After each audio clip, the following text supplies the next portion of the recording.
Querido irmão, querida irmã, você que está nos acompanhando, que já é ouvinte, é uma alegria muito grande estar com você novamente aqui em Vitória da Conquista e cidades vizinhas, ou onde quer que você esteja me ouvindo. Eu sou Dom Josafá Menezes da Silva, arcebispo metropolitano de Vitória da Conquista, na Bahia.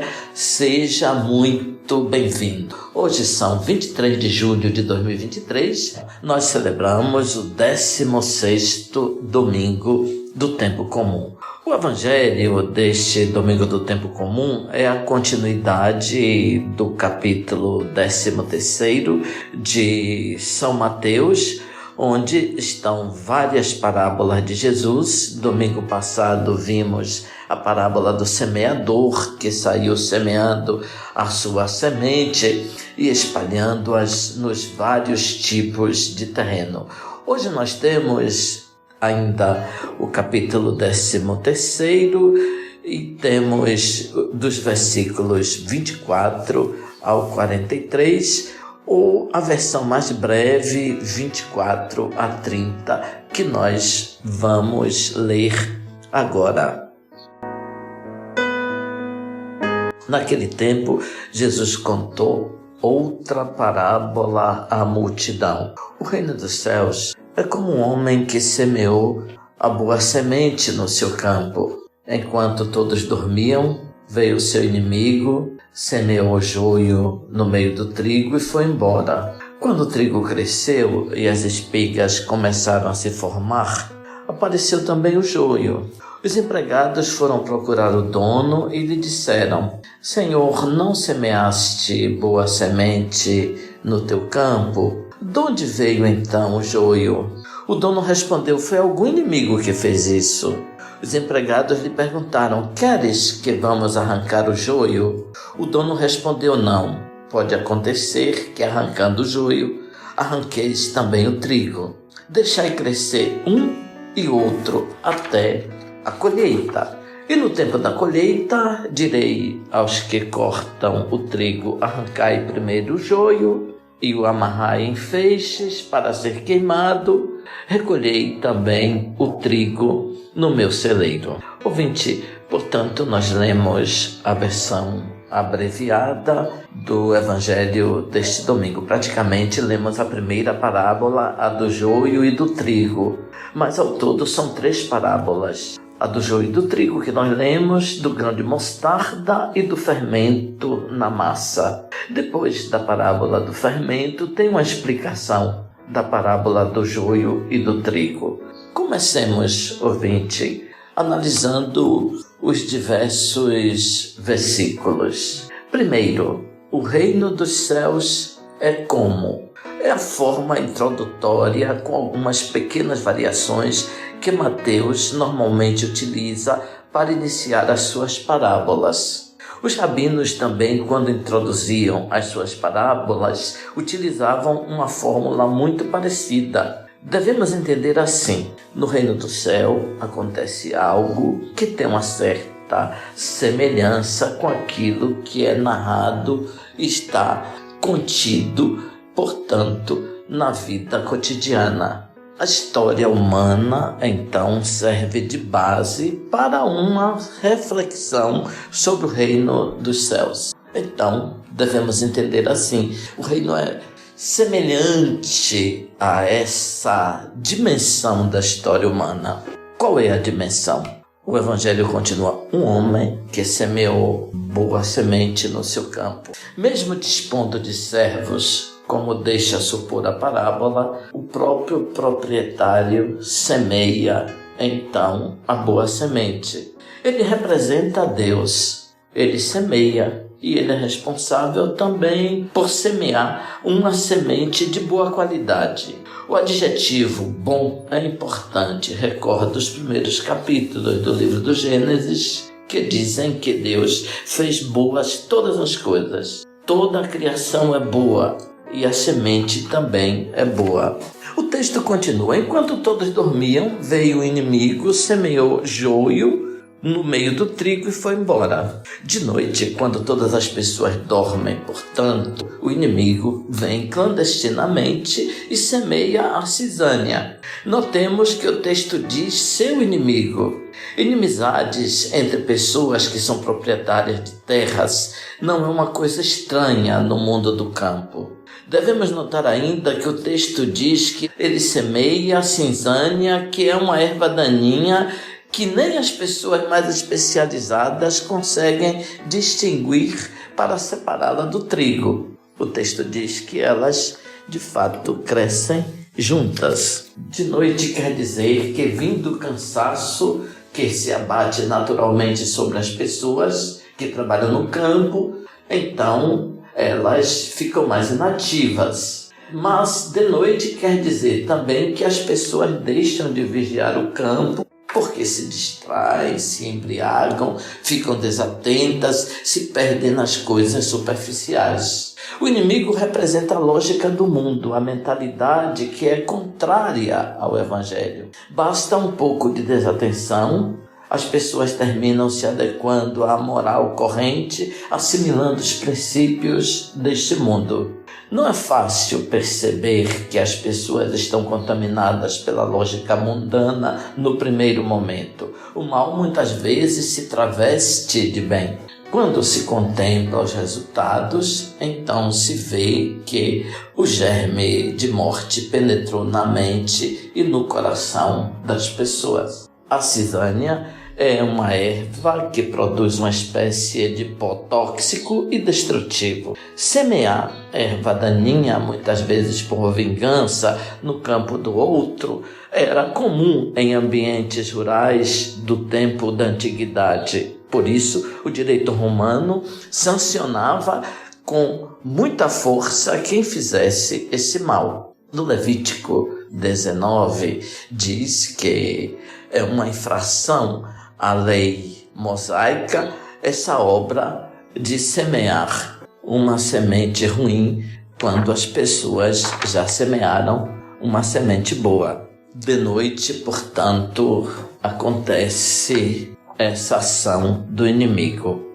Quando o trigo cresceu e as espigas começaram a se formar, apareceu também o joio. A cisânia, como o trigo, cresce então sozinha. Quando aparece o trigo, aparece também a erva daninha, uma ameaça destruidora para o trigo. Os empregados foram procurar o dono e lhe disseram: Senhor, não semeaste boa semente no teu campo? De onde veio então o joio? Os empregados se deram conta primeiro do acontecido e foram ter com o patrão para lhe perguntar de onde veio a cisânia. Os empregados não se referem tanto à grande quantidade de cisânia, mas sim à presença da cisânia. Não poderia ser o patrão porque ele semeou a boa semente. Intervieram forças hostis. O patrão então chega à conclusão rápida de que foi o inimigo. Os empregados perguntaram: queres que vamos arrancar o joio? O diálogo dos servos com o patrão mostra o interesse deles pelo campo e o comprometimento com a plantação. Não parecem pessoas estranhas, mas até membros da família do patrão. Os empregados querem seguir o processo natural da agricultura, retirar as plantas ruins para que não se contaminem as plantas boas. É neste ponto que desponta a mensagem central da parábola. A paixão dos empregados pela causa do bem os envolve a ponto de induzi-los a propor uma solução impulsiva. São tomados de impaciência e de ansiedade, de modo que querem se livrar imediatamente da cisânia, sem hesitação, querem intervir de modo enérgico e imediato.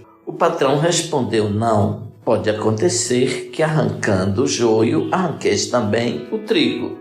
As raízes do joio crescem tão ligadas às raízes da boa semente que arrancar uma corre o risco de destruir a outra. Devemos ver que a preocupação do patrão não está no que foi plantado pelo inimigo, mas na boa semente que saiu de suas mãos. Ele quer, então, salvá-las. O patrão, então, não perde o controle, mantém a calma, não se admira do que aconteceu, não se desespera, não perde a compostura, não compartilha as inquietações de seus empregados. Ele diz: deixai crescer um e outro até a colheita. Nessa resposta é apresentada a perspectiva de Deus. Neste mundo, o bem e o mal não podem ser separados, são destinados a crescer juntos. Deus quer dar um exemplo para todos nós. Nesse tempo em que vivemos, o destino do bem é conviver com o mal, sem se transformar nele. A sorte do bem está em coexistir com a maldade, sem se desesperar diante de sua força, certos de que o bem é mais forte do que o poder do mal.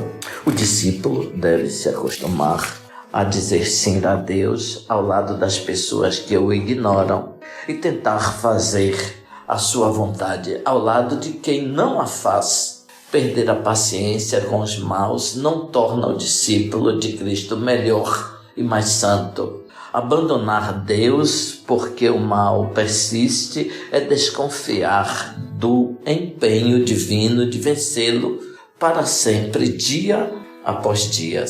A grande notícia do nosso texto é a paciência do agricultor. No seu reino, Deus deseja que todos reconheçam a gratuidade de sua oferta de aliança, emprega 1000 modos para doar uma plenitude de vida e deixa a misericórdia final, a avaliação de cada gesto de cada pessoa que vem a este mundo. Neste mundo, Deus julga por meio de sua palavra, dos seus profetas, mas não separa os homens em 2 grupos. Até aquele dia nós podemos falar de bem e de mal, mas não podemos discernir entre quem seja bom ou ruim, quem é justo e quem é injusto. Não é um convite à superficialidade, à falta de avaliação, mas evitar de querer assumir o papel de Deus, cuja paciência pode somente mudar o coração de uma pessoa